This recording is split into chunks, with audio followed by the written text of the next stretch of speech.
Ande-ande lumut dari Jawa Timur. Suatu ketika, kerajaan Jenggala diserang oleh musuh. Ketika perang semakin sengit, permaisuri raja yang bernama Putri Dewi Sekartaji melarikan diri dan bersembunyi ke sebuah desa yang jauh dari Jenggala. Untuk menjaga keselamatannya, ia menyamar sebagai gadis kampung. Dewi Sekartaji tinggal di tempat Nyai Intan. Nyai Intan adalah seorang kaya yang mempunyai 3 putri, yaitu Kelenteng Abang, Kelenteng Ijo, dan Kelenteng Biru. Oleh Nyai Intan, Dewi Sekartaji diangkat anak dan diberi nama Kelenteng Kuning. Setelah keadaan di kerajaan Jenggala kembali tenang dan aman, sang pangeran mencari jejak istrinya. Ia pergi dan menyamar menjadi seorang pangeran yang sedang mencari jodoh. Panji Asmarabangun menyamar dengan nama Ande-ande lumut, lalu membuat sayembara.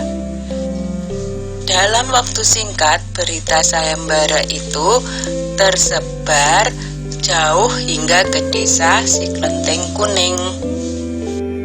Kelenteng Abang, Ijo, dan Biru mendengar kabar sayembara itu. Mereka sangat senang dan ingin mengikuti sayembara itu. Kita harus berhias agar terlihat cantik dan memikat sang pangeran, kata Kelenteng Abang. Benar sekali, kita akan memakai pakaian dan perhiasan yang paling bagus, kata Kelenteng Ijo. Hei Kelenteng Kuning, kamu tidak usah ikut sayembara ini, karena kamu tidak pantas mendapatkan pangeran. Lebih baik kamu mencuci baju di sungai, perintah Kelenteng Abang sinis. Ketika Kelenteng Kuning sedang mencuci di sungai, tiba-tiba seekor burung bango datang menghampirinya. Anehnya, burung itu bisa berbicara dan kedua kakinya menggenggam sebuah cambuk. Wahai Tuan Putri, pergilah ke desa Dadapan mengikuti sayembara itu. Di sana Tuan Putri akan bertemu dengan Panji Asmarabangun. Bawalah cambuk ini, siapa tahu nanti dibutuhkan, ujar sang bango sambil meletakkan cambuk itu di atas batu. Burung bango itu lalu terbang ke angkasa dan menghilang sebelum Kelenteng Kuning menjawabnya. Kemudian Kelenteng Kuning kembali ke rumah dan berangkat menuju desa Dadapan. Sementara itu, di tepi sungai Bengawan Solo, ketiga saudara dan ibu angkatnya bingung karena harus menyeberangi sungai, tetapi tidak ada perahu. Bagaimana cara kita menyeberang, Bu? Tanya Kelenteng Ijo dan saudarinya. Lalu mereka melihat seekor kepiting raksasa. Kepiting itu adalah Yuyu Kangkang, utusan Ande-ande lumut. Dia diutus menguji para peserta sayembara yang melewati sungai tersebut. Hai kepiting raksasa, maukah kau membantu kami menyeberang sungai? Pinta Kelenteng Abang. Yuyu Kangkang tertawa lebar. Hahaha, aku akan membantu kalian, tapi ada syaratnya, kata dia. Apapun syaratnya, kami bersedia. Yang penting kami bisa menyeberang, jawab Kelenteng Abang.